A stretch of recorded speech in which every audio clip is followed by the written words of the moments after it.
તો રાજકોટની આ ઘટના બાદ તમામ જગ્યા પર તપાસ હાથ ધરવામાં આવી રહી છે અને ફાયર સેફટીની વાતો વચ્ચે એએમસીની ગંભીર બેદરકારી સામે આવી છે। પ્રાથમિક આરોગ્ય કેન્દ્રમાં ફાયરની સુવિધા નથી, સુવિધાનો અભાવ જોવા મળ્યો છે। પ્રાઇમરી હેલ્થ સેન્ટરમાં આગ લાગે તો કેવી રીતે બચવું તેની જાગૃતિ પણ નથી। અસારવા અર્બન હેલ્થ અને પ્રાઇમરી હેલ્થ સેન્ટરમાં ટેબનાઈનું રિયાલિટી ચેક, મહત્તમ લાકડાથી બનેલા સ્ટ્રક્ચરમાં આગ લાગે તો રોકવા માટે કોઈ જ સુવિધા નથી। ફાયર પંપ તો દૂરની વાત, પરંતુ આગ ઓલવવાના સાધન પણ ન દેખાયા। પ્રાથમિક ઉપચાર માટે આવતા અનેક દર્દીઓના જીવ સાથે ગંભીર ચેડા થઈ રહ્યા છે।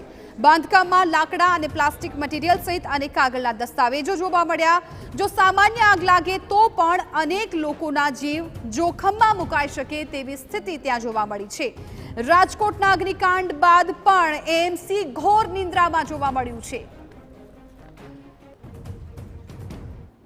ફાયર સેફટીના નામે અનેક મોટી વાતો કરવામાં આવે છે, પરંતુ જ્યાં દરરોજ રોજિંદા જીવનમાં લોકો પ્રાથમિક સારવાર લેવા આવે છે તેવા જ જે અર્બન હેલ્થ સેન્ટર છે તેમાં બેઝિક રીતે જે ફાયર સેફટીની સુવિધા છે તેનો અભાવ જોવા મળી રહ્યો છે। આપ દ્રશ્યમાં જોઈ રહ્યા છો તે છે વિશ્વની સૌથી મોટી હોસ્પિટલ ધરાવતું સિવિલ હોસ્પિટલની પાસે જ આવેલું Asarwa urban primary health centre કે જ્યાં આગળ આપ જે દ્રશ્યમાં જોઈ રહ્યા છો તે પ્રકારે બાંધકામ કરવામાં આવેલું છે, જેમાં મહત્તમ ભાગ જે છે તે લાકડા અને સંબંધિત મટીરિયલથી બનેલો છે। પરંતુ હવે જે દ્રશ્ય જોઈ રહ્યા છો આપ, એ દ્રશ્ય ઉપરથી જ નક્કી કરો કે અહીંયા ફાયર સેફટીની સુવિધા છે કે કેમ। દેખીતી રીતે અહીં જે સમગ્ર જે સેન્ટર આવેલું છે ત્યાં જુદી જુદી સુવિધાઓ ઉપલબ્ધ કરવામાં આવી છે, જેમાં મેડિકલ ઓફિસર સહિત જે સ્ટોર રૂમ છે તે તમામ લોકોને બેસવાની પણ અહીંયા વ્યવસ્થાઓ કરવામાં આવી છે। હજુ પણ આપ જે દ્રશ્ય જોઈ રહ્યા છો ત્યાં આગળ મહત્તમ જે દસ્તાવેજો છે તે મૂકવામાં આવ્યા છે। આ ઉપરાંત જે લાકડાનું મટીરિયલ છે તે બનાવીને જે વસ્તુઓ છે તે ઊભી કરવામાં આવી છે, પરંતુ જ્યાંથી શરૂ કરીને લઈને અહીંયા સુધી જે પહોંચ્યા છે ત્યાં તમામ જગ્યા ઉપર જે ફાયર સેફટીની સુવિધા છે તે ક્યાંય પણ જોવા નથી મળી રહી।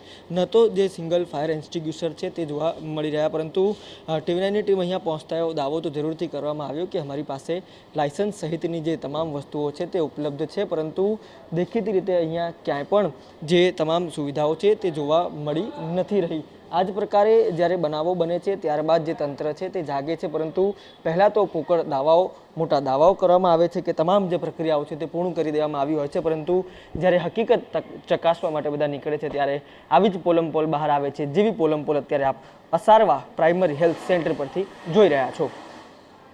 કેમેરા પર્સન અરવિંદ સાથે રોનક વર્મા, ટીવી9 અમદાવાદ।